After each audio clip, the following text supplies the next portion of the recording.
আসসালামু আলাইকুম, কেমন আছেন সবাই? আজকে আপনাদেরকে দেখাবো ওভেনে কিভাবে সহজে চিকেন গ্রিল তৈরি করতে হয়। বেশি কিছু প্রয়োজন নেই, বাসায় যা কিছু আছে তা দিয়ে করব। প্রথমেই আমি মুরগিকে 8 টুকরো করে মাঝখানে একটু ফেটে ফেটে দিয়েছি যাতে মশলাগুলো ভিতরে ঢুকে যায়।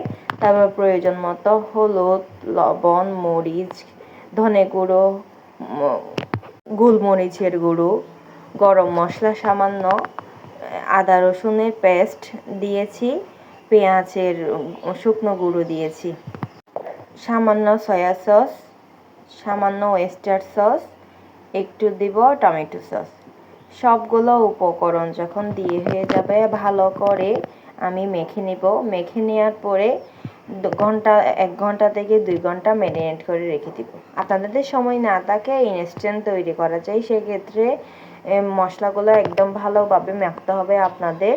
একটু দিবেন ভিনেগার দিলে আরও বেশি ভালো হবে। ভিনেগার যদি না থাকে সামান্য লেবুর রস দিতে পারেন, তাহলেও অনেক বেশি মজা হবে। আমি ভিনেগার দিয়ে করেছি, আপনাদের যদি না থাকে লেবুর রস দিবেন। এটা হয় কি, যতক্ষণ ম্যারিনেট করে রাখবেন জিনিসগুলো খেতে অনেক বেশি মজা হবে। এই ভিডিওটা দেখে যদি একটা ছোট বাচ্চাও রান্না করে, আশা করি সেও খুব সুন্দর করে চিকেন গ্রিল তৈরি করতে পারবে। ভিডিওটি কেমন হলো অবশ্যই জানাবেন। যদি আপনাদের ভালো লাগে আমাকে একটা লাইক, একটা শেয়ার, যদি পারেন একটা সাবস্ক্রাইব করবেন। এই যে আমি একটু টেস্টের জন্য মুখে যাতে ছোটো বাচ্চারা যেহেতু খাবে সেজন্য টেস্টের জন্য একটু স্বাদে ম্যাজিক মশলা দিয়েছি। আপনারা চাইলে স্কিপ করতে পারেন, দিলে অনেক বেশি মজা করে খায় আর কি বাচ্চারা।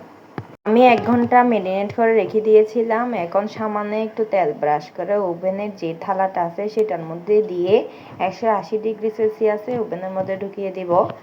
ওভেনের মধ্যে প্রথমে এক পার্ট 25 মিনিট হয়ে যাওয়ার পরে আরেক পার্ট 20 মিনিট বা 25 মিনিট রেখে আরেক পার্টও হয়ে নেবেন।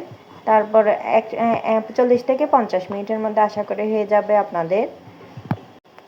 এই ভিডিওটি যদি একটা ছোটো বাচ্চাও দেখে ইনশাআল্লাহ আশা করি ও খুব সুন্দর করে চিকেন গ্রিল করতে পারবে। দেখুন আমার থেকে এইটা ঝোল মানে সামান্য একটু ঝোল বের হয়েছে।